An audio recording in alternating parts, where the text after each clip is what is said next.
Okay, if you are watching this video, it means that you are ready to take your prose paragraph and turn it into poetry.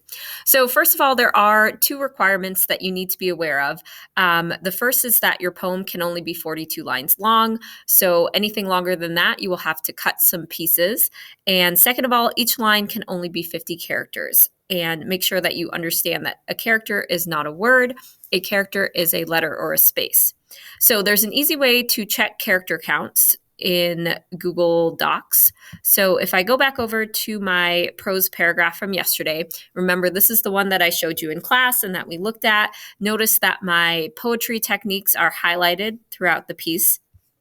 So let's say I wanted to check the character counts of this first sentence. I would highlight it with my mouse, go to Tools, click on Tools, go to Word Count, and I'm looking at characters. So that sentence has 105 characters, which if I were to turn this right into a poem, I could not use that whole sentence as a line because it has way too many characters. So that means I'm going to have to break it apart or delete some things, do something to make it fit within the 50 character limit. Okay. So how am I going to go about breaking up my paragraph? I have 5 tips for you that will help you do this. And again, this is just a draft. We're going to have to go through this a few more times, but these are some basic rules. So the first rule that you can see right here, an easy way to break up your poem is to look at where the punctuation marks are and to break the poem at those punctuation marks. So for example, if we look at my first line right here, it says, I was standing atop the sledding hill, comma. Okay, that comma, that could be a great place to break my poem apart because I'm naturally pausing right here. So anytime you have a comma, that makes a great place where you can break your poem. And I actually did that up here. I took that break. So I was standing atop the sledding hill, and then I continued on with my sentences here. Now you'll notice there is no more punctuation until I get to the period here, if you look at my poem. So the next punctuation mark is right there. But if I were to include all of this in one line, it would be too many characters. So I also have to break it if it's going to be too many characters. So I decided to break it at the word and.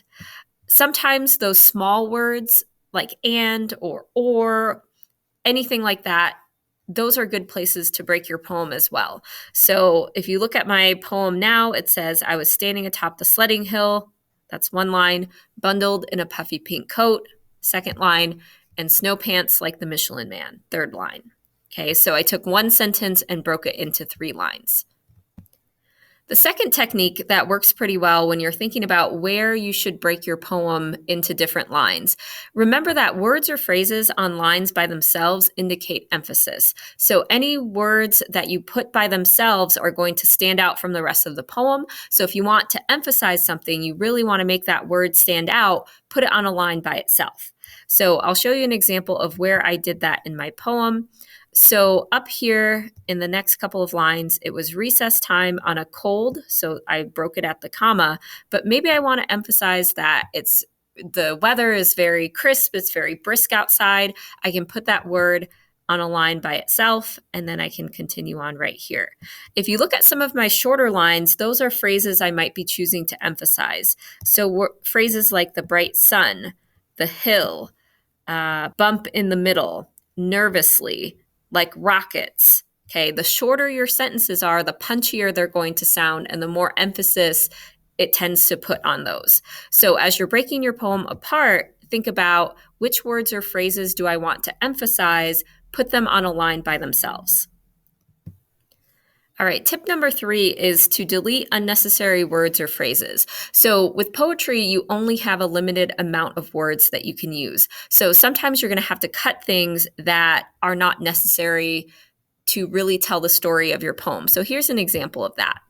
In this sentence right here, where I say, in front of me, a bunch of big kids jostled to get in line for the hill. It was just too wordy. It was too many words. It didn't fit the character count.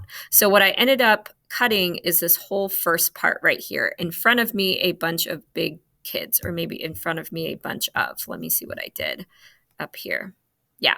So I just changed that part to kids jostled to get in line for the hill. So I realized I had too many words. I just had to cut some out. There are some other places where I also cut things out.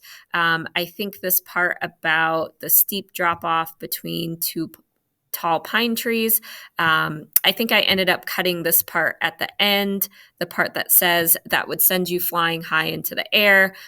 I just didn't have enough space for that. So I ended up cutting that out. So the third tip is make sure that if there's something that doesn't need to be said, if it's not necessary, you can take it out. The fourth tip is to use unique spacing to show movement or to emphasize ideas. You can make your poem in any sort of structure that you would like. And if you remember some of the sample poems we looked at, they used a zigzag pattern, they used some interesting shapes. So feel free to play around with that. So I want to show you an example in my poem. So in this part right here, the flying, flying, flying repetition, I was going downhill at that point in time. So what I decided to do is to make the words go across the page in this diagonal direction, which kind of shows motion. You'll also notice that I put the thump way over here because, again, I'm going downhill, and then when I finally land, this is where I finally land on the sled. So feel free to play around with the spacing. Again, words that are by themselves are going to be emphasized. The final tip is to make sure that any lines that look kind of long, you double check your character counts. And if they're too long, if they're over 50 characters, then you'll have to break them at some point in time. So what I mean by that is, let's say I write my entire poem. Here's my poem, all written. I might notice that this line looks a little bit long. So I'm not sure if that one is under the character count. So I'm going to highlight it, go to tools, look at the word count, and yep, that one is too long. So it's 56 characters instead of 50. So I'm going to have to fix that in some way. So I might say, let's see, and I gripped my flimsy plastic roll-up sled. I might break it right here in one hand and maybe bring this one up. Okay. And if I do that, let's check the character count now. Okay, so now we're at 44, which is okay.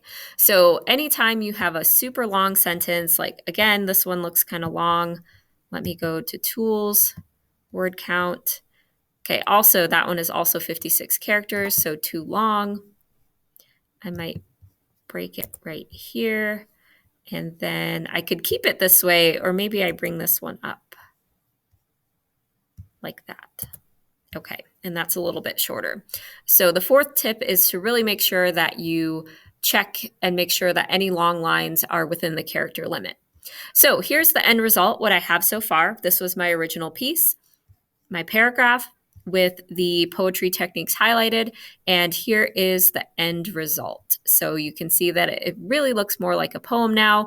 I have some cool spacing, I have some things emphasized, and it's broken up to look like a poem.